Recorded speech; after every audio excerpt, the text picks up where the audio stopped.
Assalamu alaikum, dear students. So this is basically introduction of another chapter of yours for your finishing touch, that 2023, and the chapter which is very important for your entrance.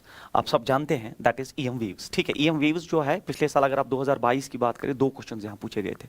दो questions मतलब होता है 8 marks. ठीक है, very important chapter. और अगर आप जो है स्कोरिंग चैप्टर्स पे ही ज़्यादा फोकस करेंगे लास्ट स्टेज ऑफ प्रिपरेशन में, तो आपका जो स्कोर है वो बहुत अच्छा हो सकता है. तो उनमें से ये चैप्टर भी काउंट होता है, क्योंकि बहुत कम मेहनत से आप जो है अपने दो या एक क्वेश्चन जो है सिक्योर कर सकते हो. नाउ इलेक्ट्रोमैग्नेटिक वेव्स, तो आप सब जानते हैं इलेक्ट्रोमैग्नेटिक वेव्स, थोड़ी थ्योरी भी मैंने रखी है. दैट एज पर Maxwell, that electromagnetic wave is that wave in which electric field vector and magnetic field vector oscillates sinusoidally and both are perpendicular to each other as well as to the direction of propagation of a wave. तो मैंने यहाँ लिखा है according to Maxwell that EM waves are those waves in which there are sinusoidal variations of electric field and magnetic field. और ये जो electric field और magnetic field का वेरिएशन है ये right angle to each other है और also to the direction of propagation of the wave. और ऐसी वेव को हम ट्रांसवर्स वेव कहते हैं फिजिक्स में, ट्रांसवर्स वेव. तो electromagnetic wave is a transverse wave. अगर आप ये डायग्राम में देख लेंगे, ये देख लीजिए आप, ये जो है मैग्नेटिक फील्ड वेक्टर, ये जो आपका ये जो कलर आपको दिख रहा है नियॉन कलर, तो ये जो है ये मैग्नेटिक फील्ड का ऑसिलेशन है. तो इस प्लेन में मैग्नेटिक फील्ड ऑसिलेट कर रहा है. ये जो वर्टिकल प्लेन है इसमें आपका इलेक्ट्रिक फील्ड ऑसिलेट कर रहा है. साइनोसोडियल वेरिएशन दिख रहा है आपको, क्योंकि साइन करूं मैं आपको ये जो है प्रेजेंट किया गया है. और उसके बाद जो डायरेक्शन ऑफ प्रोपगेशन वो ये है. तो डायरेक्शन ऑफ प्रोपगेशन ये है, इलेक्ट्रिक फील्ड इस पे ऐसे ऑसिलेट कर रहा है, जब मैग्नेटिक फील्ड इस प्लेन में ऑसिलेट कर रहा है. तो this type of wave is called as transverse wave. And पहले ही हम लिखते हैं that electromagnetic waves are transverse in nature. That is the electromagnetic wave is actually made up of two things. One is electric field component and magnetic field component. They are mutually perpendicular to each other as well as to the direction of propagation of the wave. इसी वजह से हम इसको transverse wave कहते हैं. अब ये transverse wave तो है, but it's a propagating wave. Transverse propagating wave हम कहते हैं इसको. ये प्रोपगेट करती है, तो स्पेस प्लेस एंड टाइम में ये प्रोपगेट करती है. जब प्रोपगेट करती है तो आपने वेव्स में पढ़ा होगा क्लास 11th के असेसमेंट वेव्स में, जो प्रोपगेटिंग वेव्स होती है ना, उनका इक्वेशन जो होता है, जो जनरलाइज्ड इक्वेशन होता है, तो वो होता है y is equal to a sin kx minus omega t, या a sin that omega t minus kx. तो ये है आपके प्रोपगेटिंग ट्रांसवर्स वेव्स का equation, y is equal to a sin kx minus omega t. अब चूंकि ये electromagnetic wave भी एक ट्रांसवर्स प्रोपगेटिंग वेव है और ये बनी है इलेक्ट्रिक फील्ड कंपोनेंट और मैग्नेटिक फील्ड कंपोनेंट की. तो ये मैग्नेटिक फील्ड कंपोनेंट है और ये इलेक्ट्रिक फील्ड कंपोनेंट है. तो ये दोनों जो है इनका जो इक्वेशन का नेचर होना चाहिए वो इसी जैसा होना चाहिए. तो मैंने वही लिखा. Equation number 1 is electric field का equation is E is equal to E naught sin kx minus omega t. बिल्कुल सेम इक्वेशन. अब ये इलेक्ट्रिक फील्ड के लिए है, ये E naught हो गया पीक वैल्यू, जैसे यहाँ A होता है एम्पलीट्यूड, फिर sin kx minus omega t as it is propagating wave का इक्वेशन है. इसी तरह इसमें मैग्नेटिक फील्ड कंपोनेंट दूसरा होता है और वो B is equal to B naught sin kx minus omega t. जो B naught है ये पीक वैल्यू या एम्पलीट्यूड है मैग्नेटिक फील्ड का. तो these equations are very important. Propagating waves की इक्वेशंस है और इलेक्ट्रिक फील्ड और मैग्नेटिक फील्ड इसके जो है कंस्टिट्यूएंट्स है इस वेव के. इसीलिए इलेक्ट्रिक फील्ड का इक्वेशन ये हो गया और मैग्नेटिक फील्ड का इक्वेशन ये हो गया. इसमें E नॉट और B नॉट जो है ये पीक वैल्यूज है इलेक्ट्रिक एंड मैग्नेटिक फील्ड के. और यहां इन दो इक्वेशन से एक चीज क्लियर हुई जो हम प्रॉपर्टीज में क्लास 12th में पढ़ाते हैं, बट यहां एंट्रेंस में एज इट इज पूछा जाता है कि यहां से ऑनवर्ड्स इन दोनों का फेज सेम है. इसीलिए there is no phase difference between electric field component and magnetic field component. जब एंट्रेंस में एक क्वेश्चन पूछा जाता है, इवन मैंने बहुत सारी बुक्स में देखा है कि गलत लिखा है that what is the phase difference between electric field component and magnetic field component of an EM wave, the answer should be 0. बच्चा वहां 90 इसलिए लिखता है क्योंकि उसने पढ़ा होता है, जो मैंने पहले ही पढ़ाया, that electric field and magnetic field components are mutually perpendicular. Is some different story. They are perpendicular but the phase difference, their start, their origin is from the same point. That is why there is no phase difference. इसलिए यहां पे भी sin kx minus omega t और यहां पे भी sin kx minus omega t. This confirms that in EM waves there is no phase difference. ये आप याद रखेंगे क्यों, एज इट इज ऑब्जेक्टिव पूछा जाता है, नो फेज डिफरेंस. आप किसी भी टेस्ट में बैठो तो ये ऑब्जेक्टिव आप एनकाउंटर करोगे हमेशा कि इलेक्ट्रोमैग्नेटिक वेव्स में इलेक्ट्रिक फील्ड और मैग्नेटिक फील्ड कंपोनेंट में कोई फेज डिफरेंस है. तो answer is just no. Sir why no? क्योंकि ये जो है इन इक्वेशन से ही क्लियर हुआ, ये इक्वेशन से ही क्लियर हुआ कि इनमें कोई फेज डिफरेंस नहीं है. सर फिर ये तो 90 डिग्री आपने जो mutually perpendicular, they are mutually perpendicular but they are origin is same, they start from the same point, that's why no phase difference, very important. तो इसमें आप लिखेंगे 0 डिग्री जो है इसका phase difference है, phase difference, there is no phase difference, they are mutually perpendicular is a different story. तो ये हो गया आपका EM waves का concept कि ये sinusoidal variation है as per Maxwell electric field और magnetic field का, such that they are those variations are जो sinusoidal variations they are mutually perpendicular to each other and also to the direction of propagation of the wave. मतलब अगर electric field y axis में oscillate कर रहा है, आपका magnetic field z axis में oscillate कर रहा है, तो आपका जो वेव है वो नेसेसरली x एक्सिस में प्रोपोगेट होगा. ऐसी वेव्स को हम ट्रांसवर्स वेव्स कहते हैं. फिर मैंने बोला ये ट्रांसवर्स प्रोपोगेटिंग वेव है और ट्रांसवर्स प्रोपोगेटिंग वेव्स का जनरलाइज्ड इक्वेशन ये होता है. इसीलिए इसका इलेक्ट्रिक फील्ड का भी इक्वेशन ऐसा ही डेवलप हुआ, मैग्नेटिक फील्ड का भी ऐसा ही डेवलप इक्वेशन हुआ. इसमें E नॉट और B नॉट जो है पीक वैल्यूज है और इनमें कोई फेज डिफरेंस नहीं है, no phase difference between electric field and magnetic field component. तो ये हो गया आपका पहला हेडिंग. उसके बाद बच्चे, उसके बाद इसमें मैंने जो रखा है दैट्स वेरी इंपॉर्टेंट, प्रॉपर्टीज के नाम पे कुछ इक्वेशंस है जो बहुत इंपॉर्टेंट है, यहीं से आपका क्वेश्चन पूछा जाएगा.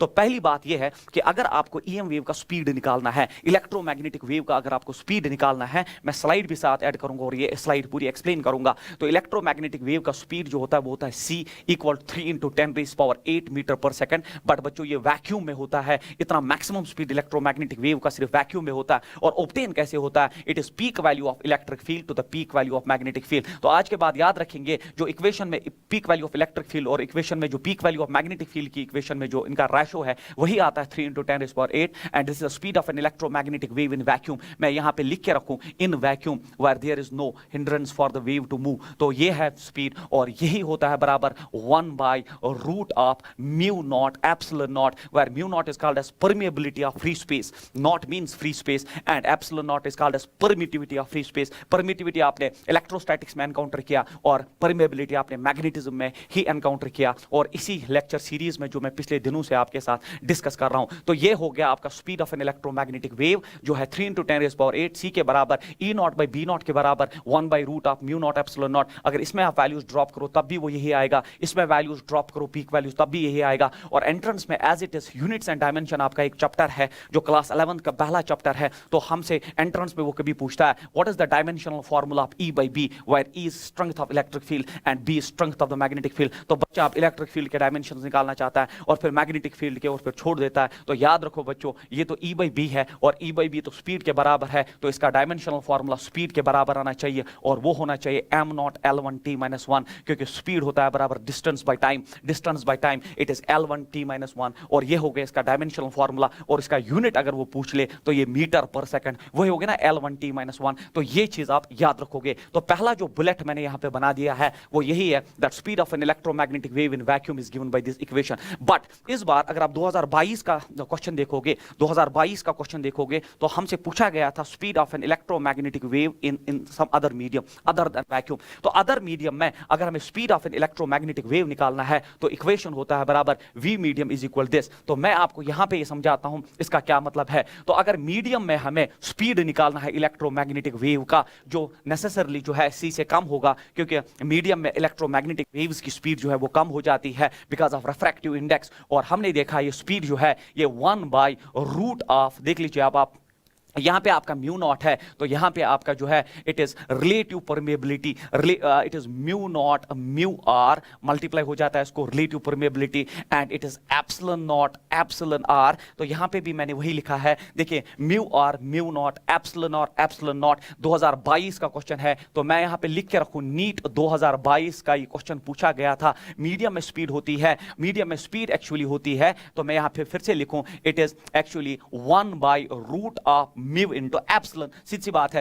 where mu is called as permeability of medium and epsilon is called as permittivity of medium. यहां पे वैक्यूम में जा था तो ये permeability of free space and permittivity of free space. Medium में आ गए तो permeability of medium आ जाएगा and permittivity of medium आ जाएगा. बट permeability of medium जो है वो permeability of free space multiplied by relative permeability होता है. इसी तरह permittivity of medium होता है permittivity of free space and that relative permittivity of that जो है medium. तो ये हो गया आपका मीडियम वाला इक्वेशन। एक्चुअली ये था पहला स्टेप, यही आप याद रखेंगे। यहां म्यू और एप्सिलॉन आएगा, फ्री स्पेस में म्यू नॉट और एप्सिलॉन नॉट, मीडियम में म्यू और एप्सिलॉन, और फिर म्यू खुद होता है म्यू नॉट म्यू आर, ये आपने मैग्नेटिक इफेक्ट्स ऑफ करंट या मैग्नेटिज्म में पढ़ा होगा, और एप्सिलॉन होता है बराबर epsilon not into epsilon R. फिर मुझे बोलो आप ये 1/रूट of mu not epsilon not तो सी के बराबर है, तो मैं इस इक्वेशन को ऐसे भी लिख सकता हूं दैट मीडियम में जो स्पीड है, मीडियम में जो स्पीड है तो 1/रूट ऑफ इसमें म्यू नॉट एप्सिलॉन नॉट तो सी के बराबर है, तो मैं लिखूंगा सी डिवाइडेड बाय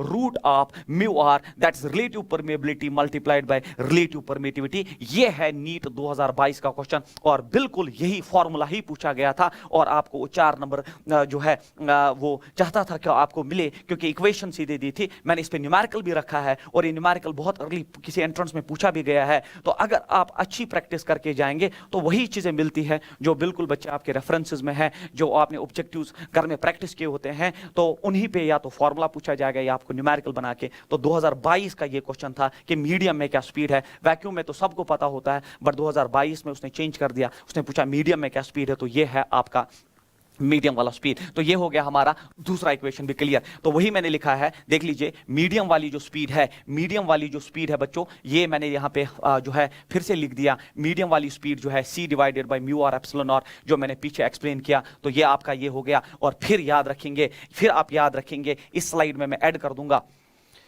हम पीछे जाएंगे इसमें, जो मैंने यहाँ पे आपको पढ़ाया बच्चे, यहाँ पे एक स्लाइड जो है, ये छोड़ दीजिए आप, ये स्लाइड हमने डिस्कस की। अब आप देख लीजिए, आपने लाइट में, जब आप लाइट पढ़ते हो, ऑप्टिक्स पढ़ते हो, तो ऑप्टिक्स में एक चीज पढ़ी होती है दैट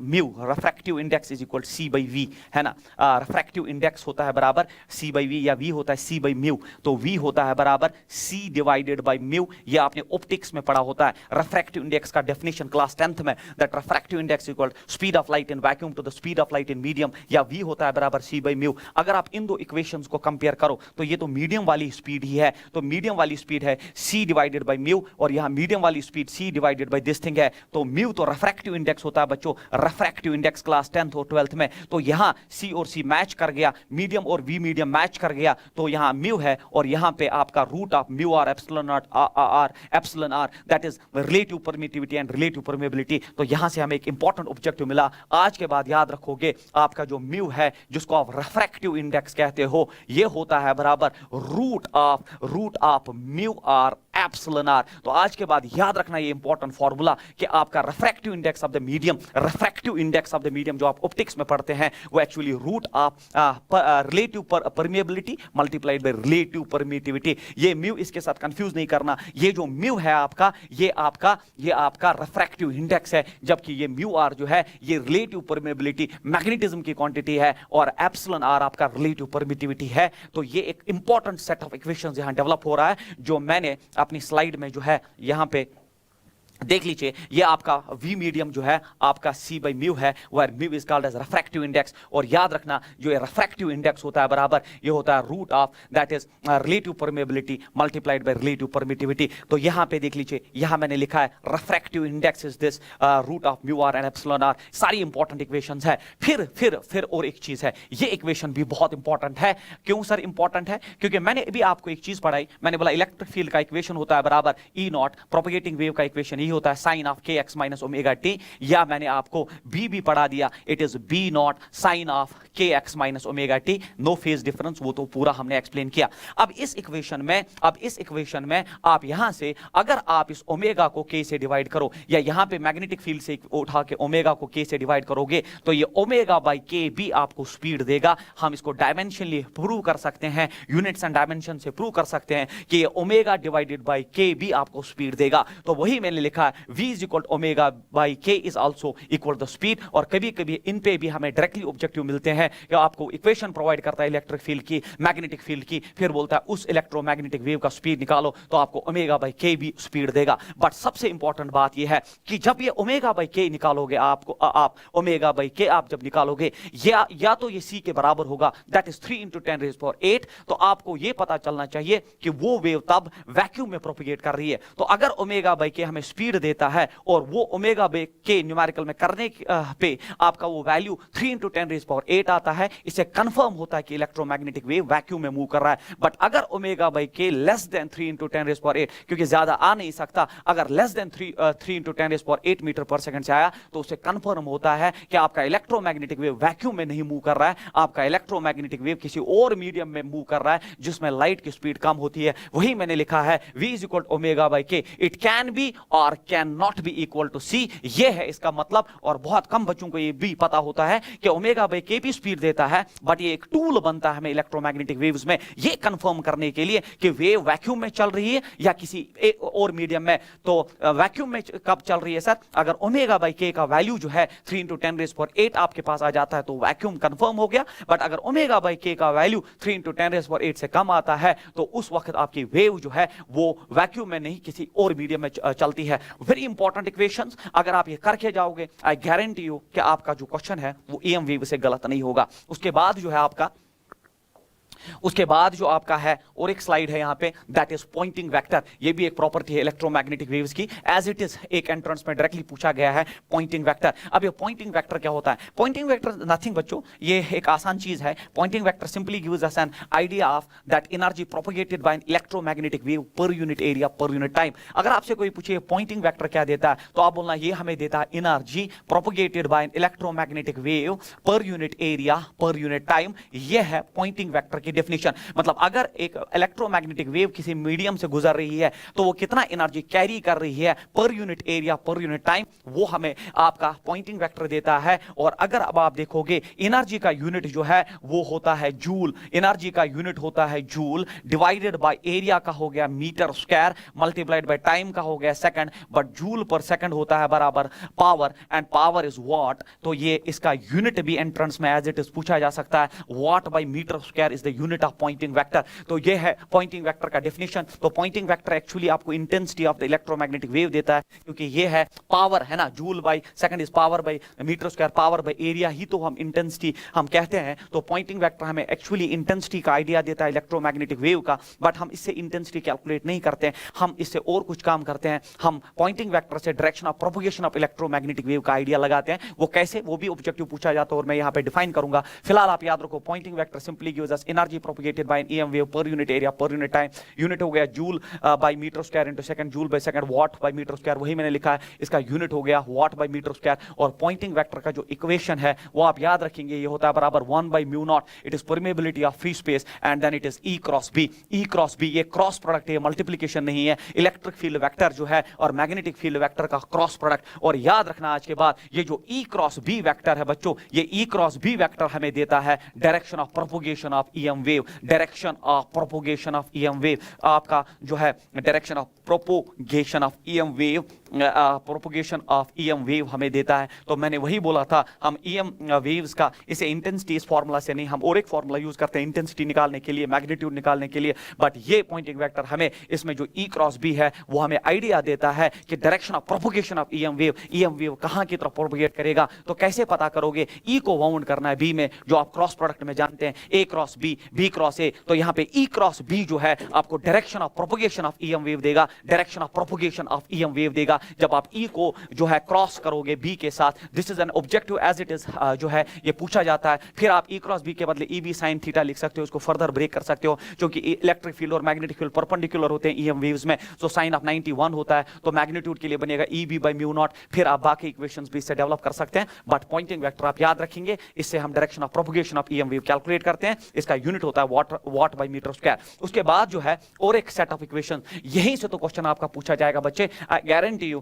कि इस बार यहीं से आपका क्वेश्चन जो है वो पूछने की जो है प्रोबेबिलिटी बढ़ जाती है, क्योंकि पिछले 1-2 सालों से यहां से क्वेश्चन नहीं पूछा है। तो यही एक एरिया बचता है उसका इस साल जिससे वो न्यूमेरिकल आपसे पूछ सकता है, वो है electromagnetic waves carry energy in electric as well as magnetic fields. अब चूंकि डेफिनेशन में ही मैंने आपको पढ़ाया कि इलेक्ट्रोमैग्नेटिक वेव जो है, आपका जो इलेक्ट्रोमैग्नेटिक वेव है वो बना होता है इलेक्ट्रिक फील्ड कंपोनेंट और मैग्नेटिक फील्ड कंपोनेंट का। अगर ये इन दो कंपोनेंट से बना हुआ है तो इलेक्ट्रोमैग्नेटिक वेव में जो अपनी एनर्जी एनर्जी होती है वो इलेक्ट्रोमैग्नेटिक वेव इक्वली डिस्ट्रीब्यूट करता है इन दो कंपोनेंट्स में। मतलब अगर उसके पास 100 जूल का एनर्जी है, एग्जांपल मैं आपको दे रहा हूं, ये अगर इलेक्ट्रोमैग्नेटिक वेव में 100 जूल का एनर्जी है तो वो 50 जूल इलेक्ट्रिक फील्ड में रखता है और 50 जूल जो है मैग्नेटिक फील्ड में रखता है। मतलब इलेक्ट्रोमैग्नेटिक वेव एक ऐसी वेव है जो एक आइडियल फादर की तरह बिहेव करती है, जो मैं क्लास में भी बोलता हूं। आइडियल फादर अपनी प्रॉपर्टी को इक्वली अपने बच्चों में डिवाइड करता है, क्योंकि उसको जन्नत और जहन्नम का कंसेप्ट होता है, इसलिए वो चाहता है कि हर एक बच्चे को इक्वल प्रॉपर्टी मिले। बट जो रियल फादर होते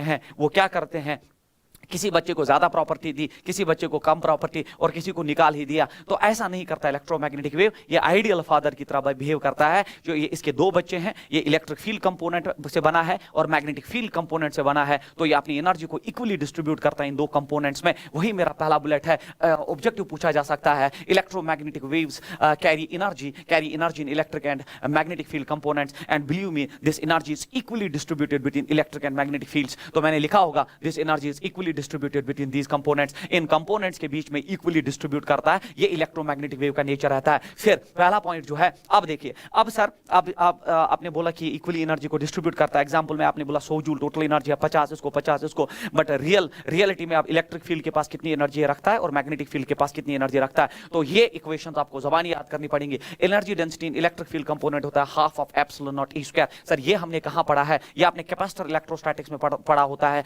एनर्जी डेंसिटी स्टोर्ड इन इलेक्ट्रिक फील्ड इन कैपेसिटर स्टोर करता है energy in the form of electric field. याद रखने का तरीका है, कैपेसिटर स्टोर करता है energy in the form of electric field, और एनर्जी डेंसिटी का फार्मूला आता है वहां पे half of epsilon naught e square. यही याद रखो आप, that energy density in electric field component, जो इसका पहला कंपोनेंट है इलेक्ट्रिक फील्ड कंपोनेंट, उसमें कितनी एनर्जी रखता है? तो it is half of epsilon naught e square, half of epsilon naught e square. और फिर आपको पता है कि इंडक्टर जो है और एक एलिमेंट होता है जो आप ईएमआई एंड एसी में पढ़ते हो। इंडक्टर स्टोर करता है energy in the form of magnetic field, और मैग्नेटिक फील्ड का फॉर्मूला आपने पढ़ा होगा, it is b square by 2 mu naught. तो वही मैंने लिखा है, energy that density in magnetic field component is b square by 2 mu naught. तो इलेक्ट्रिक फील्ड में जो एनर्जी स्टोर रखता है, और ये सिर्फ एनर्जी नहीं है, एनर्जी डेंसिटी है, ख्याल रखना, एनर्जी बाय वॉल्यूम। तो इलेक्ट्रोमैग्नेटिक वेव दो कंपोनेंट्स में एनर्जी कैरी करता है, इलेक्ट्रिक फील्ड कंपोनेंट और मैग्नेटिक फील्ड कंपोनेंट में, और अपनी एनर्जी को इक्वली दोनों में डिस्ट्रीब्यूट करता है। अब सर इलेक्ट्रिक फील्ड में कितना रखता है? तो एनर्जी डेंसिटी इन इलेक्ट्रिक फील्ड होता है half of epsilon naught e square,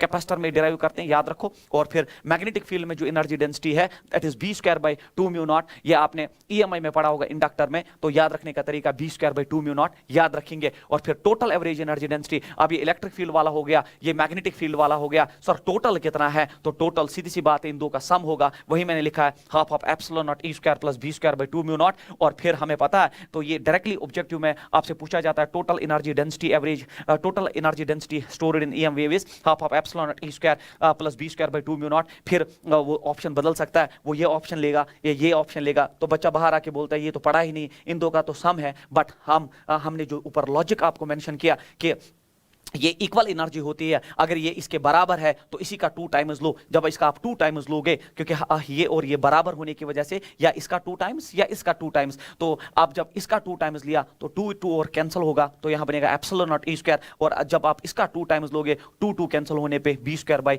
mu naught. तो ये भी ऑप्शन हो सकता है और ये भी ऑप्शन हो सकता है। वेरी इंपॉर्टेंट, इसको हम energy density stored in an electromagnetic wave कहते हैं, जो एनर्जी को दो कंपोनेंट्स में स्टोर करता है और इक्वली स्टोर करता है। इलेक्ट्रिक फील्ड में इतना करता है, मैग्नेटिक फील्ड में इतना करता है। इस चीज का ख्याल रखेंगे। और जो नेक्स्ट स्लाइड है वो मोस्ट इंपॉर्टेंट स्लाइड है बच्चे, जिसको हम कहते हैं एवरेज एनर्जी डेंसिटी। ये भी बहुत इंपॉर्टेंट चीज है, एवरेज एनर्जी डेंसिटी इसको कहते हैं, एवरेज एनर्जी डेंसिटी हम इसको कहते हैं। अब एवरेज एनर्जी डेंसिटी जो कि इलेक्ट्रिक फील्ड में ही और मैग्नेटिक फील्ड में ही स्टोर करता है, तो पहला बुलेट वही बनेगा, एवरेज एनर्जी डेंसिटी इन इलेक्ट्रिक फील्ड। प्रीवियस स्लाइड पे था एनर्जी डेंसिटी इन इलेक्ट्रिक फील्ड, अब एवरेज है, एवरेज एनर्जी डेंसिटी इन इलेक्ट्रिक फील्ड। तो ये आप न्यूमेरिकल में गौर से देखना, वो एनर्जी डेंसिटी पूछ रहा है या वो एवरेज एनर्जी डेंसिटी पूछ रहा है। तो अगर एवरेज एनर्जी डेंसिटी पूछ रहा है तो फॉर्मूला है 1/4 epsilon naught E not square. तो यहां पे मैं आपको एक चीज पढ़ाऊं, तो अभी आपने जो है, अभी जो आपने मेरे पास पढ़ा कि एनर्जी डेंसिटी जो है इलेक्ट्रिक फील्ड में एनर्जी डेंसिटी, तो इलेक्ट्रिक फील्ड में जो एनर्जी डेंसिटी है, तो एनर्जी डेंसिटी इन इलेक्ट्रिक फील्ड, तो मैं लिख रहा हूं एनर्जी डेंसिटी इन इलेक्ट्रिक फील्ड जो है आपने पढ़ा half of epsilon naught e square. तो यहां पे आप देख लो फॉर्मूला है 1/4 तो एप्सिलॉन नॉट ठीक है, यहाँ ई नॉट स्क्वायर है, यहाँ ई स्क्वायर है। प्रीवियस स्लाइड में यहाँ कंफ्यूजन नहीं होना चाहिए बच्चे, ये देख लीजिए 1/2 epsilon naught e square, but जब एवरेज आप देखोगे एप्सिलॉन नॉट और ई नॉट स्क्वायर, सर ये डेवलपमेंट कहाँ हुआ, ये चेंज कहाँ हुआ, ये स्ट्रक्चर। तो मैं आपको बोलूं इस इक्वेशन में actually that energy that electric field energy density जो है एवरेज के लिए जब आप इसमें ड्रॉप करोगे तो ये बनेगा 1/2 एप्सिलॉन नॉट। ई का जो है पूरा वैल्यू ड्रॉप करना पड़ेगा इक्वेशन का, और ई जो है वो ई not sine of k x minus omega T का होल स्क्वायर होता है। तो इस चीज का आप ख्याल रखेंगे बच्चे, होल स्क्वायर होता है, और जब ई नॉट स्क्वायर पे आ जाएगा ये तो एवरेज एनर्जी डेंसिटी हो जाएगा ई नॉट स्क्वायर, तो ये आ जाएगा epsilon naught E not square, तो आ गया ऊपर वही मैंने लिखा है epsilon naught E not square, तो आ गया। बट साइन का जो एवरेज वैल्यू होता है, साइन फंक्शन का, साइन स्क्वायर फंक्शन का जो एवरेज वैल्यू होता है वो 1/2 होता है, वो 1/2 इसके साथ मल्टीप्लाई होके इसको 1/4 epsilon naught E not square. तो ये मैंने पूरा डिटेल्ड आपको पढ़ा दिया। एक्चुअली ई में जब आप इक्वेशन ड्रॉप करोगे तो साइन स्क्वायर फंक्शन का जो एवरेज वैल्यू होता है वो 1/2 होता है, वो 1/2 उसको 1/4 बनाता है, एप्सिलॉन नॉट वापस आ गया, बट ई नॉट, ई जो है अब ई नॉट स्क्वायर से रिप्लेस हुआ, तो ये हो गया एवरेज एनर्जी डेंसिटी स्टोर्ड इन इलेक्ट्रिक फील्ड। पूरा डिस्कशन मैं कर रहा हूं, इतना ही हम क्लासरूम में भी पढ़ाते हैं और आपको मैं फिनिशिंग टच में भी वो सारी डिटेल्स दे रहा हूं। तो average energy density in magnetic field, तो मैग्नेटिक फील्ड में अगर आप एनर्जी डेंसिटी देखते तो वो था b²/2 म्यू नॉट। अब b स्क्वायर के बदले ऊपर b नॉट साइन के एक्स माइनस ओमेगा टी का स्क्वायर आएगा, और फिर साइन स्क्वायर फंक्शन का एवरेज हो गया 1/2 उसको 4 बनाएगा, और यहाँ b नॉट स्क्वायर आएगा, तो b naught square by 4 mu naught. तो इसीलिए इक्वेशन में देख लो कुछ गोटा नहीं है, b naught square by 4 mu naught total average energy density, इन दो का सम होगा, तो मैंने सम किया है, और चूंकि इक्वल है तो आप इसका ट्वाइस लो या इसका ट्वाइस लो। जब इसका ट्वाइस लोगे तो 1/2 epsilon naught E not square, और जब इसका ट्वाइस लोगे तो 1/2 b naught square by mu naught. तो ये सारी इक्वेशंस इंपॉर्टेंट है, और मैं सबसे ज्यादा रेट इस स्लाइड को करता हूं, क्योंकि अगर इस साल वो क्वेश्चन पूछेगा, ये 2-3 साल से नहीं पूछा है, तो यहां से वो डेफिनेटली पूछेगा। तो एक सेट है एनर्जी डेंसिटी ओनली, एक सेट ऑफ इक्वेशंस है ओनली एनर्जी डेंसिटी, और दूसरा होता है एवरेज एनर्जी डेंसिटी। इनमें आप ख्याल रखिए, और मैंने पूरा प्लान आपको दिखाया कि एवरेज एनर्जी डेंसिटी हम कैसे कैलकुलेट करते हैं। होप आपको ये समझ आया होगा, और यही तो है वो इंपॉर्टेंट चीजें जो इस बार पूछी जाएंगी। और उसके बाद लास्ट में होता है that average energy intensity of an EM wave। तो मैंने इंटेंसिटी के लिए पॉइंटिंग वेक्टर आपको बोल दिया, बट पॉइंटिंग वेक्टर से हम सिर्फ डायरेक्शन ऑफ EM वेव निकालते हैं, बट यहाँ पे एवरेज जो intensity of an EM wave जो हम निकालते हैं उसके लिए एक फॉर्मूला है, मोस्ट इंपॉर्टेंट ये हेडिंग भी है, average intensity of an EM wave. This is again a most important heading. इसके लिए मैं आपको एक ट्रिक देता हूं, that average intensity of an EM wave जो है आप याद रखो UC, ठीक है, U multiplied by C। UC मतलब होता है, आप देखो UC, तो UC क्या है, ये एक नेमोनिक है याद रखने का। तो UC में जो है ये है I intensity is equal U into C। U जो है ये एवरेज एनर्जी डेंसिटी, ये है बार मतलब average, total energy density, average energy density multiplied by C आपको देता है एवरेज इंटेंसिटी। अगर आपको याद रखने में कोई प्रॉब्लम आज तक हुआ करती थी, तो एवरेज इंटेंसिटी याद रखने का EM वेव का होता है बराबर UC, वेयर U होता है U average of total multiplied by C। U average of total, ये भी आपने देखा प्रीवियस स्लाइड पे, U एवरेज हो गया बराबर, या तो ऐसे आप लिखो U एवरेज, ये हो गया U एवरेज, क्योंकि total energy, average energy density of EM wave ये है या ये है या ये है। अब आप एवरेज में देखो, मैं यूज करूंगा वहां पे U एवरेज टोटल जो है 1/2 एप्सिलॉन नॉट E स्क्वायर, देख लीजिए 1/2 epsilon naught E naught square multiplied by C, या दूसरा वहां पे जो है मैग्नेटिक फील्ड के टर्म्स में it is B naught square by 2 mu naught, तो मैंने यहां पे लिखा है B naught square by 2 mu naught multiplied by C। ये है तरीका याद रखने का average intensity of an EM wave. इन इंटेंसिटी वही हो गया energy carried per unit area per unit time, but अगर वो आपसे टोटल एवरेज एनर्जी डेंसिटी पूछे, टोटल एवरेज एनर्जी इंटेंसिटी पूछे EM वेव का, तो याद रखेंगे फॉर्मूला UC। U का मतलब होता है टोटल एवरेज एनर्जी डेंसिटी, चाहे वो इलेक्ट्रिक फील्ड में लिखो या मैग्नेटिक फील्ड में लिखो या टोटल ही लिखो, मल्टीप्लाइड बाई C से आपको एवरेज इंटेंसिटी EM वेव का मिलेगा। सो दिस कंप्लीट्स आवर जो है that discussion in EM waves, जिसमें ये सारी चीजें जो मैंने पढ़ाई ये इंपॉर्टेंट है। अब ये न्यूमेरिकल सेट है, पहला न्यूमेरिकल है in N electromagnetic wave the amplitude of electric field is 1 volt. तो अब न्यूमेरिकल्स बहुत आसान दिखेंगे आपको, अब आप आराम से इनको सॉल्व कर सकते हो। तो अब हमारा पहला क्वेश्चन है कि एक ईएम वेव में amplitude of electric field, amplitude हो गया ई नॉट, वो दिया है 1 वोल्ट पर मीटर। लैंग्वेज है क्वेश्चन की, the frequency of the wave is, तो आपको फ्रीक्वेंसी दिया है 5 × 10⁻14 हर्ट्ज फ्रीक्वेंसी वेव का दिया है। The wave is propagating along z axis, इसका डायरेक्शन भी दिया है कि ये z एक्सिस पे है, तो डेफिनेटली इलेक्ट्रिक और मैग्नेटिक फील्ड या तो y और x एक्सिस पे होगा।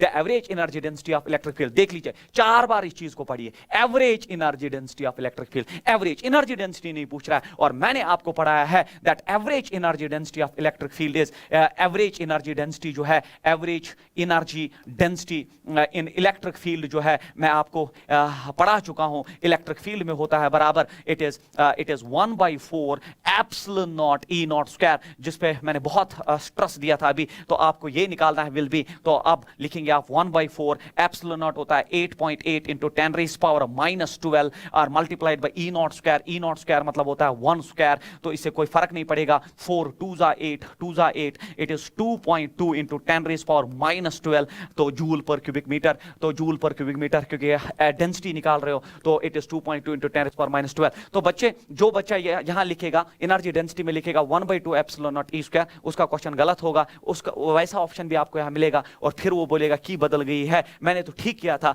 बट बच्चे इसको 4 बार पढ़ो, वो एनर्जी डेंसिटी पूछ रहा है कि एवरेज एनर्जी डेंसिटी, और मैं इस बार श्योर हूं कि यही क्वेश्चन आपके एंट्रेंस में पूछा जाएगा क्योंकि ये 3 साल से नहीं पूछा है। उसके बाद plane electromagnetic wave of frequency, frequency फिर से दी है फ्री स्पेस, तो फ्री स्पेस में आपका वेव, फ्री स्पेस मतलब ये होता है वैक्यूम, ये चीजें आप इसको साथ साथ लिखा करो, वैक्यूम में फ्लो हो रहा है अलोंग द एक्सट्रैक्शन, एक्सट्रैक्शन में इस फ्रीक्वेंसी के साथ मूव कर रहा है at particular point in space and time. E का वैल्यू दिया है, ई का वैल्यू जो इलेक्ट्रिक फील्ड वेक्टर है तो ये दिया है आपको 6.3 जे कैप वोल्ट पर मीटर। तो जे कैप का मतलब होता है कि इलेक्ट्रिक फील्ड जो है वो वाई एक्सिस पे ऑसिलेट कर रहा है और उसका मैग्नीट्यूड 6.3 है। क्योंकि वेव खुद जो है वो एक्स एक्सिस में प्रोपगेट हो रही है तो मैग्नेटिक फील्ड जो है जेड एक्सिस में होगा। What is b at that point, क्योंकि जेड एक्सिस का इसने जो है डायरेक्शन छोड़ के हमसे बी का मैग्नीट्यूड पूछ रहा है, बट यहां पे हमें एक चीज दे बैठा दैट इज फ्री स्पेस में प्रोपगेट हो रही है, तो मैं लिख सकता हूं C is equal E naught by B naught. बच्चे ये तब लिख सकते हैं इक्वेशन जब आपकी वेव फ्री स्पेस में प्रोपगेट कर रही है, इसका ख्याल रखना। C तब मैं यूज कर सकता हूं E naught by B naught जब फ्री स्पेस या वैक्यूम दिया जाए। अब आपको बी नॉट चाहिए तो ये हो गया बराबर E not divided by C। E not तो दे दिया है, मैग्नीट्यूड उसका 6.3 डिवाइडेड बाई C होता है 3 × 10⁻8, ये हुआ 3 2 ज़ा 6.1, तो ये हुआ 2.1 × 10⁻⁻8 should be the answer। 2.1 × 10⁻⁸ Tesla is the answer. तो ये न्यूमेरिकल इस वजह से आसान हो पाया क्योंकि यहाँ फ्री स्पेस लिखा था and for free space speed is that electric field vector to the magnetic field vector, तो ई दिया था तो बी जो है आराम से आपका आ गया। अनदर इंपॉर्टेंट क्वेश्चन उसके बाद आपका जो है, तो ये क्वेश्चन इसमें मैंने ऑप्शन नहीं, इसमें मैं पूरा कंसेप्ट लगा के दिखाऊंगा क्योंकि यहाँ से भी क्वेश्चन जो है आपके पूछे जाते हैं। तो magnetic field in a plane electromagnetic wave is given by this equation. तो मैग्नेटिक फील्ड का बी वाई मतलब ये वाई एक्सिस में मैग्नेटिक फील्ड ऑसिलेट कर रहा है 2 × 10⁻⁷, फिर दिया है साइन ऑफ, फिर दिया है 0.5 × 10⁻3x, देन प्लस हो गया बराबर 1.5 × 10⁻11t और यहां हो गया टेस्ला। तो ये मैग्नेटिक फील्ड का इक्वेशन है और y देने का मतलब ये y एक्सिस पे ऑसिलेट कर रहा है। What is wavelength and frequency of the wave, तो ये क्वेश्चन वो पूछ सकता है wavelength and frequency of the wave. आपको कुछ करने की जरूरत नहीं बच्चों, आप ओरिजिनल इक्वेशन के साथ इसको जो है इक्वेट करो। ओरिजिनल इक्वेशन b का होता है b naught sine of kx plus omega t, ये है ओरिजिनल इक्वेशन। अब आपको जो है पहला आपको वेवलेंथ एंड फ्रीक्वेंसी चाहिए। अगर आपको वेवलेंथ एंड फ्रीक्वेंसी चाहिए तो मुझे बोलो k के बदले यहां पे देख लो 0.5 × 10⁻3 है, तो k के बदले यहां पे कंपैरिजन पे 0.5 × 10⁻3 है, बट k होता है बच्चों 2π/λ। ये आपने वेव्स में भी पढ़ा होगा, ईएम वेव्स में भी पढ़ा होता है। k होता है वेव नंबर और 2π/λ होता है, 2π/λ होता है, k is equal 2π/λ is equal, तो ये k जो है आपका ये है बराबर 0.5 × 10⁻3 और फिर आपको लैम्डा चाहिए तो लैम्डा मैं ऊपर लूंगा बाकी नीचे आएगा, तो ये बनेगा 2π divided by 0.5 × 10⁻3 is equal to बच्चों इज इक्वल टू लैम्डा। अब आप देख लो 0.5 होता है 1/2, 2 ऊपर जाएगा तो इसको 4 बनाएगा, तो हमारा लैम्डा आ चुका है इट इज 4π × 10⁻³ मीटर। तो लैम्डा आ चुका है, तो पहला ऑब्जेक्टिव सॉल्व हो गया। तो ये कंपैरिजन बेस्ड क्वेश्चन है। अब आपको दूसरा पार्ट है फ्रीक्वेंसी निकाल के दो सर, और फ्रीक्वेंसी कहां से निकालोगे, तो यहां पे देख लो ओरिजिनल इक्वेशन में ओमेगा टी है है और यहाँ पे टी के साथ जो है वो सारा ओमेगा है, तो यहाँ पे भी आप लिख सकते हो कि ओमेगा अब आपका जो है वो है 1.5 इंटू 10⁻11 और ओमेगा होता है बराबर 2 पाई न्यू। ये आप वेव से लेके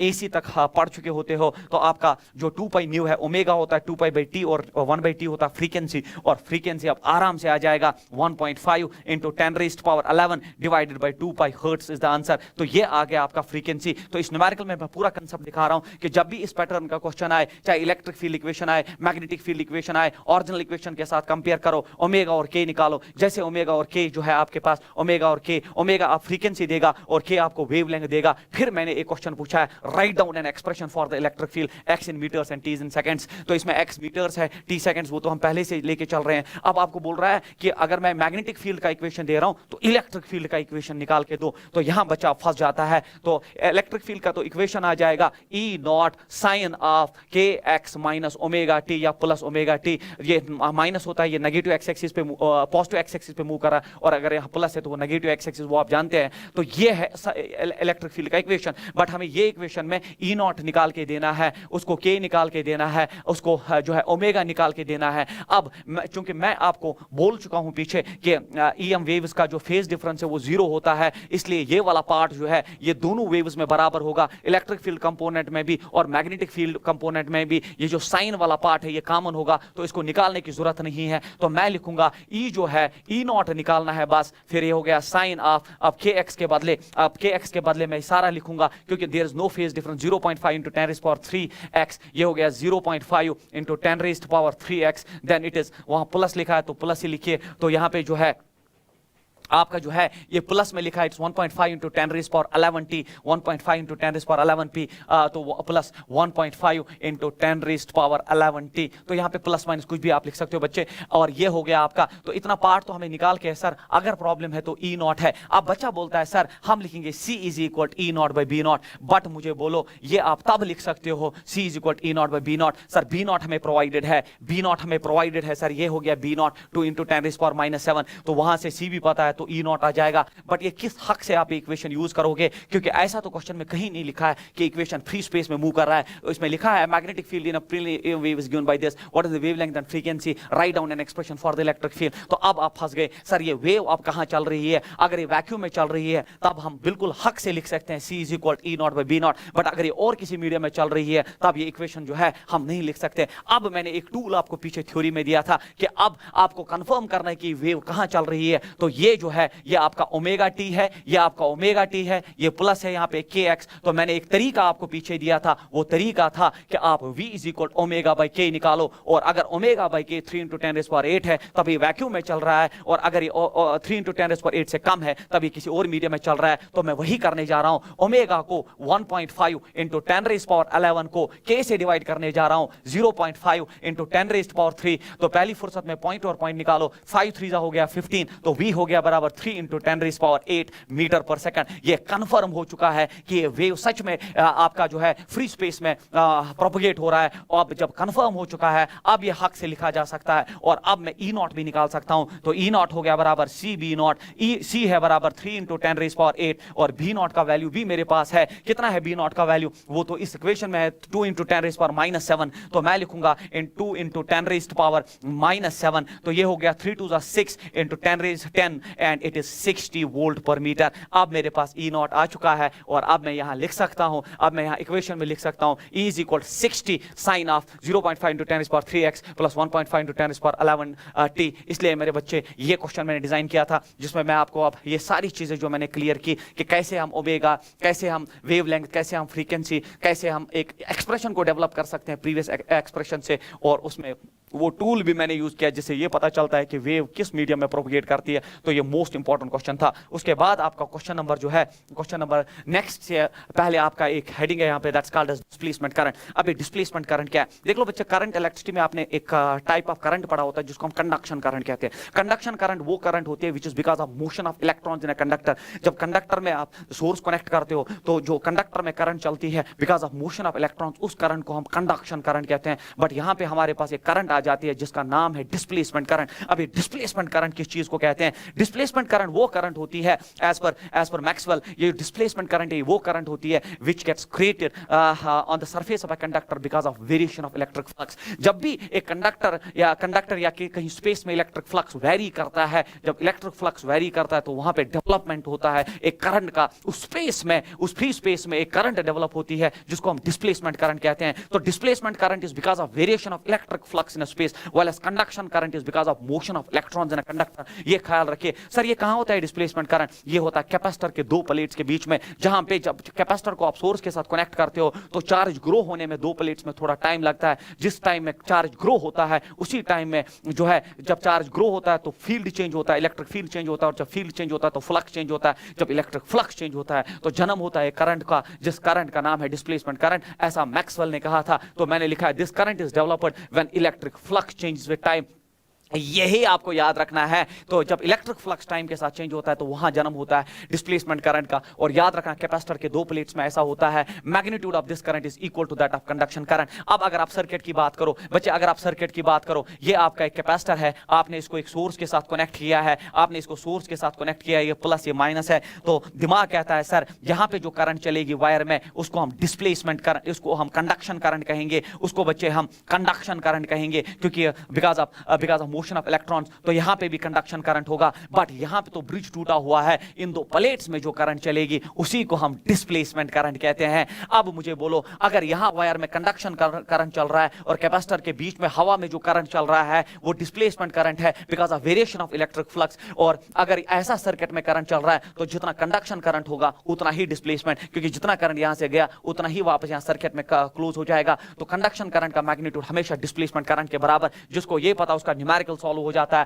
that magnitude of this current that is conduction displacement current is equal that of conduction, क्योंकि एक सर्किट में कंडक्शन करंट डिस्प्लेसमेंट करंट के बराबर होता है। इसका ख्याल रखिए आप। और फिर मैंने इसका इक्वेशन लिखा है कि आपने करंट इलेक्ट्रिसिटी में तो पढ़ा होगा कि आपका डिस्प्लेसमेंट करंट होता है rate of flow of charge. तो चूंकि पॉइंट हमने ये पढ़ा कि कंडक्शन और डिस्प्लेसमेंट बराबर है, तो आपका कंडक्शन होता है dq by dt, वही तो डिस्प्लेसमेंट के भी बराबर है। फिर बच्चों यहां पे अब आप एक चीज का ख्याल रखो, अब जो ये चार्ज कहां से लाएंगे आप सर, तो आपको पता होना चाहिए that between the two plates of a capacitor जो इलेक्ट्रिक फील्ड होता है वो होता है sigma by epsilon not. Sigma होता है चार्ज डेंसिटी, और आपने चार्ज डेंसिटी पढ़ा होता है that is total charge by area, तो a एप्सिलॉन नॉट। तो ये हो गया बराबर electric field between the two plates होता है q by a epsilon naught. मैंने वही लिखा है यहां पे, इलेक्ट्रिक फील्ड होता है q by a epsilon naught. Actually ये होता है सिग्मा बाय एप्सिलॉन नॉट, और सिग्मा होता है बराबर q बाय a। फिर क्रॉस करिए, q हो गया बराबर epsilon naught e multiplied by a। ये चार्ज उठा के इस इक्वेशन में मैं ड्रॉप करता हूं, तो एप्सिलॉन नॉट e है, एप्सिलॉन नॉट कांस्टेंट है, तो ये e into a electric field area, तो इलेक्ट्रिक फ्लक्स होता है। इक्वेशन बनी epsilon naught d phi e by dt, क्योंकि इलेक्ट्रिक फ्लक्स होता है। और बच्चे अब आज के बाद याद रखो, कंडक्शन करंट होता है डिस्प्लेसमेंट करंट के बराबर, और ये होता है बराबर dq by dt। और फिर उसको फर्दर सॉल्व करने पे पता चलता है एप्सिलॉन नॉट ये d phi सबस्क्रिप्ट e है, ये variation of electric flux with time है। तो ये एक सेट ऑफ इक्वेशन बना। बिलीव मी बच्चे, अगर आपको ये फार्मूला भी याद नहीं है तब भी आप न्यूमेरिकल कर सकते हो ये वाला formula, but as it is ये डायमेंशंस में कभी पूछा जाता है कि epsilon naught d phi e by dt क्या देता है, इसके डायमेंशंस या यूनिट्स किसके बराबर है। तो आज के बाद याद रखो इसके डायमेंशंस या यूनिट्स करंट के बराबर है, क्योंकि ये करंट है जिस करंट का नाम है आपका डिस्प्लेसमेंट करंट। बट इससे हम कभी न्यूमेरिकल यूज जो सॉल्व नहीं करते, हम conduction current dq by dt से अपने न्यूमेरिकल सॉल्व करते हैं, क्योंकि दोनों का मैग्नीट्यूड बराबर है। ये हो गया डिस्प्लेसमेंट करंट का आइडिया। उसके बाद जो है ये क्वेश्चन, ये आपका 2016 के 2017 एंट्रेंस में पूछा गया है। Parallel plate capacitor of capacitance देख लीजिए, आपके पैरेलल प्लेट कैपेसिटर का कैपेसिटेंस प्रोवाइड कर गया है 20 माइक्रोफैराड का कैपेसिटेंस है सर। उसके बाद क्या दिया है, is being charged by a voltage source whose potential is changing at the rate of this। तो आपका dv by dt दिया है। कैसे पता चला dv by dt, क्योंकि वहां लिखा गया 3 वोल्ट पर सेकंड। तो ये सोर्स के साथ कनेक्ट किया जिसका वोल्टेज वेरी कर रहा है। The conduction current through the conducting wire and the displacement current through the plates of the capacitor would be. तो आपको दोनों चीजें निकालनी है, वायर में कंडक्शन करंट और प्लेट्स के बीच में डिस्प्लेसमेंट करंट। अगर बच्चा स्मार्ट होगा, अगर उसका लॉजिक चल रहा है तो कंडक्शन करंट डिस्प्लेसमेंट के बराबर होता है। तो पहली फुर्सत में ये ऑप्शन हो नहीं सकता, क्योंकि कंडक्शन और डिस्प्लेसमेंट अलग नहीं हो सकते। आप देख लो, ये भी नहीं हो सकता, क्योंकि कंडक्शन और डिस्प्लेसमेंट अलग नहीं हो सकते। ऑप्शन या तो पहला है या तो थर्ड है, दो ऑप्शन न्यूट्रलाइज हो गए क्योंकि बराबर। अब वोल्टेज वेरी कर रहा है, जब वोल्टेज वेरी करेगा तो करंट चलेगी, तो 0 0 भी नहीं हो सकता। बिना किए भी हम आंसर बोल सकते हैं। ये होता है यार स्मार्ट वर्क। अगर आपको चीजें पता है तब भी आप आंसर निकाल सकते हो। सर अब तो ये सॉल्व हो गया, अब आप क्या करेंगे? नहीं, आपके लिए तो पूरा करके दूंगा कि आपका कंडक्शन करंट होता है बराबर डिस्प्लेसमेंट के, और वो होता है dq by dt। बट क्यों होता होता है बराबर CV, आपने कैपेसिटर में पढ़ा होगा, तो मैं लिखूंगा d by dt of CV, d by dt of CV। C तो कांस्टेंट है, C तो कांस्टेंट है, आपका कंडक्शन करंट जो है C ये बनेगा dV by dt। अब आप देख लीजिए C भी प्रोवाइडेड है और dV by dt भी प्रोवाइडेड है, ये हुआ 20 माइक्रोफैराड और dV by dt आपको 3 वोल्ट पर सेकंड दिया है, तो आंसर हो गया बच्चों 60 माइक्रो एम्पियर। अब जितना कंडक्शन करंट उतना डिस्प्लेसमेंट करंट, तो ये हो गया इसका आंसर, ये हो गया तरीका, और फिर लॉजिक से भी आपने इसको पहले ही उड़ा दिया था। उसके बाद जो है आपका नेक्स्ट क्वेश्चन है, how would you establish N instantaneous displacement current. इस क्वेश्चन में उसने डिस्प्लेसमेंट करंट वहीं से दे दिया, प्रीवियस क्वेश्चन में करंट निकालनी थी, इसमें करंट दे दिया, तो डिस्प्लेसमेंट करंट दिया in the space between the to parallel plates of capacitance, capacitance फिर से दे दिया 1 माइक्रोफैराड। तो आपको बोल रहा है कैसे एस्टैब्लिश करोगे इतनी करंट इस कैपेसिटर में, तो अब आप ऑप्शन देके देख लो। V/S का मतलब आपसे वो dV by dt इस वक्त डिमांड कर रहा है, पिछले क्वेश्चन में dV by dt दिया था, इसमें dV by dt निकालना है, तो आप यूज करोगे sir I is equal dq by dt, और फिर C बाहर आके ये बनता है dV by dt, जो प्रीवियस क्वेश्चन में हमने फॉर्मूला लिखी, I दिया है उसने 2 और फिर C दिया है बराबर 1 microfarad, that is 10⁻⁻⁶ dV by dt। dV by dt उधर ही रखिए क्योंकि हमें यही निकालना है, 10⁻⁻⁶ नीचे फिर ऊपर जाएगा, तो 2 × 10⁻⁶ वोल्ट बाय सेकंड जो है आंसर जो है आपका होना चाहिए 2 × 10⁻⁶, first option is the answer. तो ऐसे क्वेश्चंस किए जाते हैं। उसके बाद आपका क्वेश्चन नंबर नेक्स्ट जो है वो है, which of the following relations is correct, इनमें से कौन सी रिलेशन करेक्ट है, तो ये देखने के लिए आपको मैंने पूरा सेट दिया है। C होता है बराबर E0 by B0, वैक्यूम में स्पीड जो होती है, और ये होता है बराबर 1/√μ0ε0। अब आप यहां देख लीजिए, अगर आप देखेंगे, अगर मैं इसको ऊपर लूंगा तो ये बनेगा √μ0ε0 is equal B0 divided by E0। Option number second पे मेरी नजर गई है, ऑप्शन यही होना चाहिए। देख लीजिए √μ0ε0 is equal B0 by E0, बाकी सारी ऑप्शंस गलत है। अगर आपको ये फॉर्मूला जो मैंने पहले ही पेज पे आपको जो है प्रॉपर्टीज में पढ़ाया, तो ये फॉर्मूला से क्वेश्चन आपका आराम से सॉल्व हो सकता है। उसके बाद जो है the velocity of a wave in is parallel to, तो मैंने आपको बोला that direction of velocity of an EM wave is given by E cross B।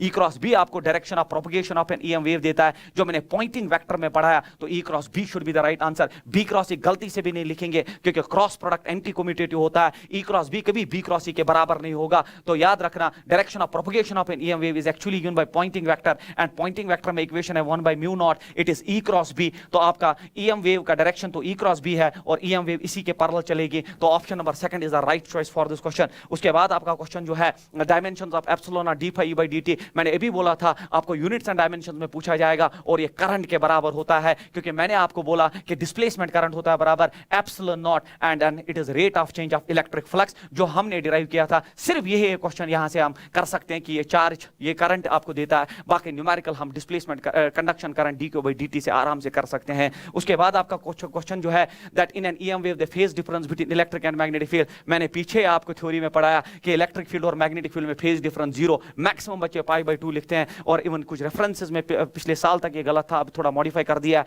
तो फेज डिफरेंस 0 होता है, दे आर म्यूचुअली परपेंडिकुलर, वो अलग बात है, इलेक्ट्रिक फील्ड और मैग्नेटिक फील्ड एक दूसरे पे 90 डिग्री π/2 पे है, म्यूचुअली परपेंडिकुलर है, ऑसिलेट 90 डिग्री पे करते हैं, बट फेज डिफरेंस 0 है। वो उनकी इक्वेशन से क्लियर होता है, क्योंकि एक की इक्वेशन जो है इलेक्ट्रिक फील्ड का है E0 sine of kx minus omega t, और मैग्नेटिक फील्ड का इक्वेशन है B0 sine of it is kx minus omega t। यहां से क्लियर हुआ इन दोनों का फेज जो है वो सेम है, तो there is no phase difference, very important. उसके बाद जो है an electromagnetic wave passing through vacuum is described by the equation this, तो ये इक्वेशन दिया है, देन हमें बोलना है इन दो, तो इलेक्ट्रिक फील्ड का इक्वेशन है, मैग्नेटिक फील्ड का इक्वेशन है, तो आप जानते हैं V होता है बराबर ओमेगा बाई के, और वही होता है बराबर E0 बाई B0। अगर वैक्यूम में चल रहा है तो ये तो बोल रहा है वैक्यूम में चल रहा है, तो V ओमेगा बाई के, मैंने बोला ओमेगा बाई के C के बराबर भी हो सकता है, नहीं भी हो सकता, डिपेंड करता है वैक्यूम में मूव कर रहा है, तो यहाँ वैक्यूम है तो E0 बाई B0। अब क्रॉस करो तो मैं लिख सकता हूँ B0 ओमेगा जो है वो E0 मल्टीप्लाइड बाई के बराबर होना चाहिए, तो B0 omega is equal E0 के, B0 omega is equal E0 के, ऑप्शन नंबर 4 चमक रहा है, यही आंसर है। तो ये होता है बच्चे अगर आपको इक्वेशंस पे अच्छी तरह से नजर है। उसके बाद है in plane EM wave the electric field oscillate simultaneously at a frequency, तो फ्रीक्वेंसी ऑफ इलेक्ट्रोमैग्नेटिक वेव आपको प्रोवाइडेड है 2 × 10⁻10 हर्ट्ज का फ्रीक्वेंसी इलेक्ट्रोमैग्नेटिक वेव का है, एंड एम्पलीट्यूड दिया है, तो एम्पलीट्यूड दिया है तो जो है एम्पलीट्यूड दिया है 48 वोल्ट पर मीटर, और ये इलेक्ट्रिक फील्ड का एम्पलीट्यूड है वोल्ट पर मीटर, द वेवलेंथ। तो आप जानते हैं that C is equal to nu lambda, हमें लैम्डा निकालना है, तो ये c बाई न्यू हो गया, c होता है बराबर 3 into 10 raise power 8 divide by nu जो है वो फ्रीक्वेंसी है, that is 2 into 10 raise power 10, तो 1.5 तो आंसर होना चाहिए 1.5 into 10 raise power -2 metre should be the right answer, 1.5 into 10 raise power -2। तो ये होता है इक्वेशंस का कमाल बच्चे। अगर इक्वेशंस क्लियर है तो न्यूमेरिकल्स ऐसे आप जो है सॉल्व कर सकते हैं। उसके बाद है total energy of an electromagnetic wave in vacuum. तो यहां पे देखो total energy, average energy density नहीं, टोटल एनर्जी है। तो इलेक्ट्रिक फील्ड में होता है half of epsilon naught e square और मैग्नेटिक फील्ड में b²/2 म्यू नॉट।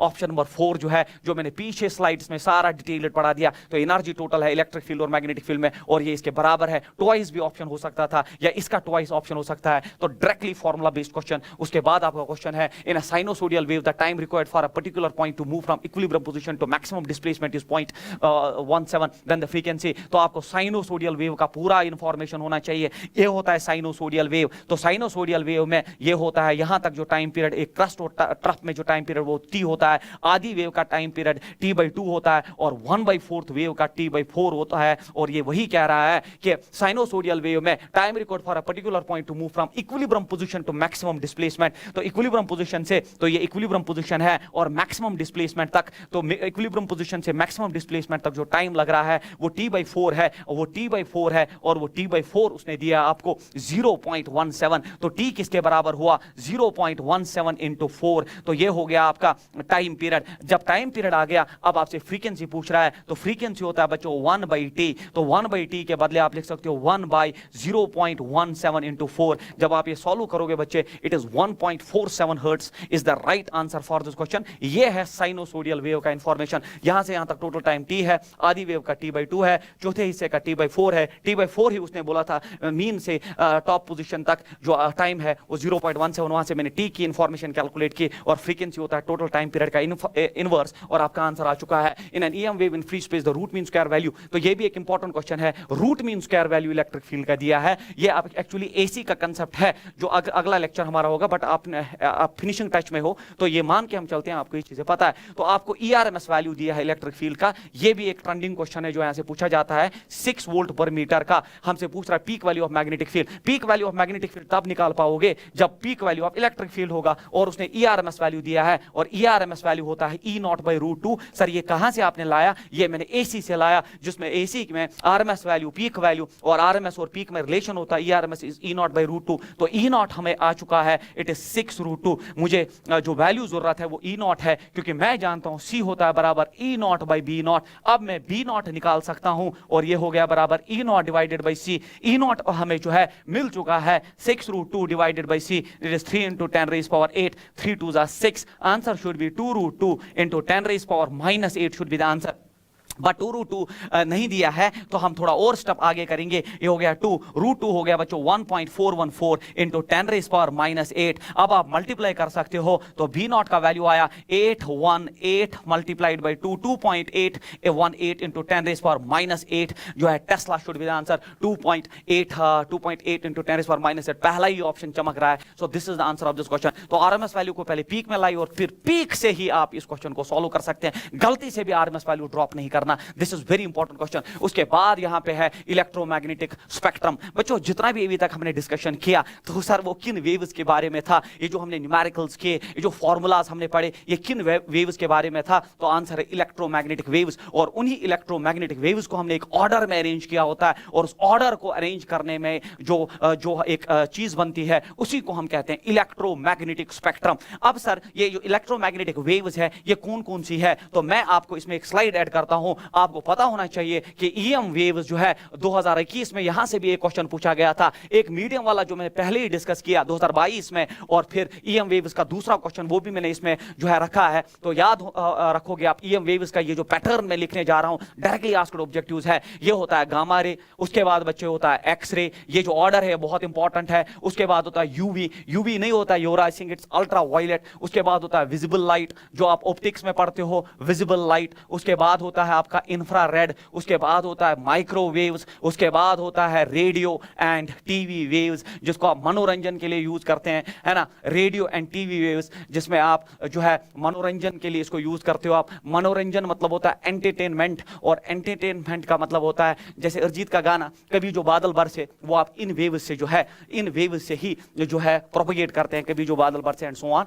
तो ये हो गया आपका इलेक्ट्रोमैग्नेटिक स्पेक्ट्रम। सर ये ऑर्डर बहुत इंपॉर्टेंट है क्या? हाँ बिल्कुल इंपॉर्टेंट है। किस ऑर्डर में लिखा आपने? देख लो, गामा रे सबसे ज्यादा फ्रीक्वेंसी और सबसे ज्यादा एनर्जी कैरी करता है, और ये जो है इसकी सबसे कम फ्रीक्वेंसी और सबसे कम एनर्जी होती है। तो अगर मैं इसको एक एरो में यहां पे दिखाऊं तो यहां पे मैं लिखूंगा दैट फ्रीक्वेंसी, फ्रीक्वेंसी जो है, फ्रीक्वेंसी का सिंबल आप न्यू यूज करते हैं, डिक्रीजेस इन दिस ऑर्डर। इसमें फ्रीक्वेंसी डिक्रीज करता है। अगर फ्रीक्वेंसी डिक्रीज करता है तो एनर्जी भी डिक्रीज करता है, क्योंकि एनर्जी जो है बच्चों, एनर्जी जो है वो डायरेक्टली प्रोपोर्शनल टू फ्रीक्वेंसी। या आपने मॉडर्न फिजिक्स से लेके केमिस्ट्री में पढ़ा होगा, energy is directly proportional frequency. तो सबसे ज्यादा खतरनाक रेडिएशन जिसकी फ्रीक्वेंसी सबसे ज्यादा होती है, गामा रेडिएशन होती है, और इसकी एनर्जी ज्यादा होती है, और इतनी ज्यादा होती है कि it can even penetrate steel wall, एक लोहे की दीवार को पेनिट्रेट कर सकता है गामा रेडिएशन। ये न्यूक्लियर फ्यूल से बाहर आता है, और इसीलिए अगर आप न्यूक्लियर फ्यूल्स में उन वो मजदूर जो न्यूक्लियर फ्यूल्स के साथ काम करते हैं उनको हमेशा कैंसर्स होते हैं, क्योंकि ये रेडिएशन पेनिट्रेट करके उनको म्यूटेशंस क्रिएट कर देता है उनके क्रोमोसोम से लेके टिश्यूज तक।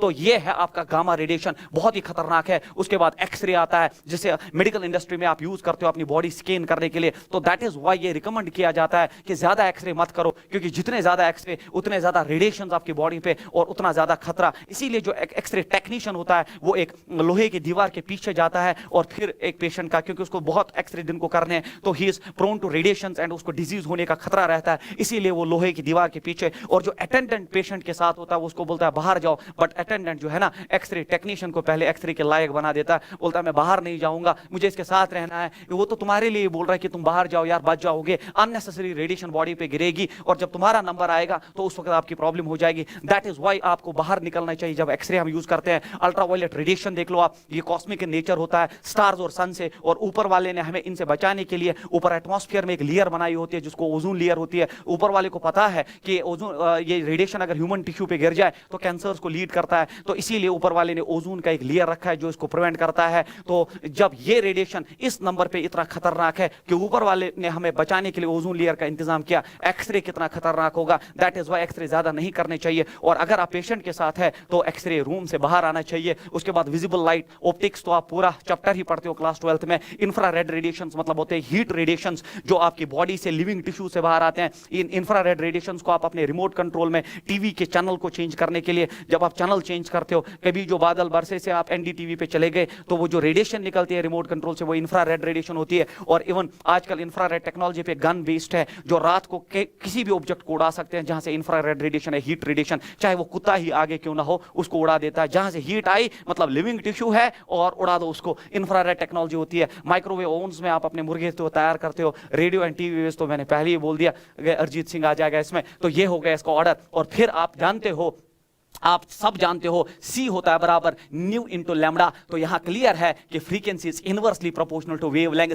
क्योंकि C इज कांस्टेंट। अगर frequency inversely proportional to wavelength है बच्चे, तो मैं दूसरा एरो बना रहा हूं। याद रखना यहां से क्वेश्चन पूछा जाता है। तो वेवलेंथ का ऑर्डर क्या है? अगर यहां फ्रीक्वेंसी डिक्रीज हो रहा है तो बच्चे मैं लिखूं वेवलेंथ इंक्रीजेस। तो अगर वो क्वेश्चन में चाहे वेवलेंथ वो इंक्रीजिंग ऑर्डर में पूछ ले तो यही आंसर है। तो ये सबसे ज्यादा वेवलेंथ कैरी करेगा, और ये सबसे कम वेवलेंथ, और इसकी सबसे ज्यादा फ्रीक्वेंसी, और इसकी सबसे कम फ्रीक्वेंसी। ये ऑर्डर है, और इसी स्पेक्ट्रम को हम विजिबल स्पेक्ट्रम कहते हैं बच्चे। तो स्पेक्ट्रम कहते हैं इलेक्ट्रोमैग्नेटिक स्पेक्ट्रम, या आपका इलेक्ट्रोमैग्नेटिक स्पेक्ट्रम जिसमें पहले गामा है, फिर एक्सरे है, फिर अल्ट्रावायलेट है, इंफ्रारेड है, ठीक है। तो विजिबल लाइट जो है इसमें बाहर निकाला गया, क्योंकि ऑप्टिक्स में पूरा पढ़ते हो, इन दो के बीच में ही लाई करता है। देख लो बीच से उठाया है। फिर आपका जो है radio and TV waves, microwave जो है ये सारा आ जाएगा। इनका वेवलेंथ का ऑर्डर रेंज जो है ये है, इनका वेवलेंथ मीटर्स में है, और यही फ्रीक्वेंसी का भी यहाँ पे ऑर्डर दिया गया है। बट ये वैल्यूज याद करने में बहुत मुश्किल होते हैं, बच्चे याद नहीं कर पाते। एनसीईआरटी पे इसका चार्ट है, वो ये याद कर सकते हैं किसका इंक्रीज किसका डिक्रीज, बट वैल्यूज याद करना जो है, रीजन याद करना मुश्किल है। और उसी रीजन पे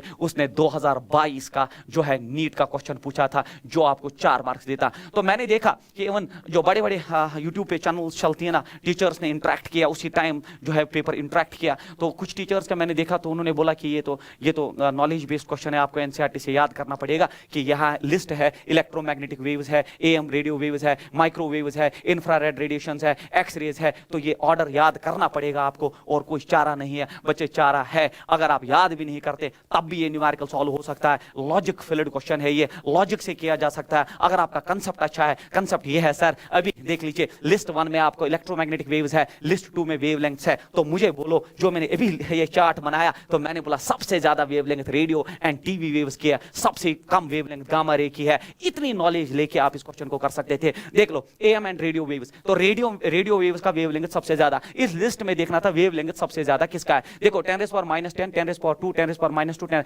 सबसे ज्यादा वेवलेंथ 10⁻²। तो अब मत था याद करना। तो टीचर को अगर ये चीजें पता है और वो अगर स्टूडेंट को बोलता है तो उसका काम आसान होता है। अदरवाइज अगर आपको नहीं पता तो आगे भी नहीं बोलना चाहिए, क्योंकि स्टूडेंट जो अननेसेसरली जो है पैनिक हो जाता है। तो ये याद रखो आप, एएम वेव्स का इस लिस्ट में सबसे ज्यादा वेवलेंथ एएम वेव्स को दो, सबसे ज्यादा यही है। उसके पीछे अगर आप लिस्ट में देखोगे माइक्रोवेव्स है, माइक्रोवेव्स का इसका दूसरा नंबर होना चाहिए वेवलेंथ ज्यादा, तो दूसरा नंबर यहाँ पे 10⁻⁻2 है, तो माइक्रोवेव्स के साथ 10⁻⁻2 आता। इंफ्रारेड और एक्सरे बचा, इंफ्रारेड का वेवलेंथ जो है इससे ज्यादा होना चाहिए, इससे ज्यादा जो है वो 10⁻⁻4 है। और खेल खत्म हो चुका है, आपका क्वेश्चन सॉल्व हो चुका है। एक्सरे का ये है, उठा के मैच करो और ये हो गया। विदाउट कीपिंग दैट, है ना, अननेसेसरी आप याद करते उससे बेटर है आप लॉजिक से आगे बढ़ा करो। उसके बाद जो है अब आपका लास्ट क्वेश्चन है इसमें, that is for a transparent medium. ये है 2022 का और एक क्वेश्चन जो है उसमें फॉर्मूला पूछा गया था मगर मैंने उस पर न्यूमेरिकल बना दिया और थ्योरी में पीछे पढ़ा दिया। For a transparent medium relative permeability मतलब म्यू आर जो है and relative permittivity that's epsilon are, तो ये दिया है 1.0 और वो दिया है 1.44। हमसे पूछ रहा है the velocity of the light in the medium is, तो हमें मीडियम में वेलोसिटी निकालनी है। तो मैंने बोला था ये होता है c divided by root of mu are epsilon R, यही तो था। 2022 में फॉर्मूला पूछी थी, 2023 में ऑब्जेक्टिव पूछ सकता है, तो ये इसका ऑब्जेक्टिव तैयार हो गया। तो मैं क्या लिखूंगा, c हो गया बच्चों 3 × 10⁸8 divided by root of mu R, अगर आप देखोगे वो हो गया 1 इंटू हो गया यहाँ पे 1.44। अब बच्चा बोलता है सर यहाँ कैलकुलेटर नहीं है ना अलाउड, कैलकुलेटर नहीं है तो न्यूमेरिकल को कैसे सॉल्व करेंगे। तो कोई जरूरत नहीं है कैलकुलेटर की, तो आप लिख सकते हो 3 × 10⁸8 डिवाइडेड बाय बच्चों यहाँ हो गया है ये रूट ऑफ 144 × 10⁻²। अब आप ये परफेक्ट स्क्वायर रूट्स है, परफेक्ट स्क्वायर रूट्स है बच्चे, कैसे, ये हो गया 3 × 10⁸8 डिवाइडेड बाय रूट ऑफ 144 दुनिया को पता है 12 है, और रूट ऑफ 10⁻² ये 10⁻1 होता है, 3 4 होता है 12। तो आपका v आ चुका है 1/4 इंटू ये हो गया 10⁻, ये 9 हो जाएगा, 10⁻9 हो जाएगा क्योंकि 1 ऐड हो जाएगा, और हम सब जानते हैं 1/4 होता है बराबर 0.25 × 10⁻4। तो अब आप लिख सकते हो 10⁻9 बच्चे सॉरी, तो आप लिख सकते हो it is 2.5 × 10⁻8 should be the right answer, 2.5 × 10⁻8। पहला ही ऑप्शन आपका चमक रहा है एंड ये हो गया इसका आंसर बच्चे। फॉर्मूला भी मैंने पढ़ा और न्यूमेरिकल भी। Thank you so much, we have completed another chapter of your finishing touch, very important chapter for your entrance EM waves, and our next heading will be electromagnetic induction, and वो मेरा अब दूसरा section होगा, उसमें मैं आपके साथ discuss करूंगा। Thank you so much.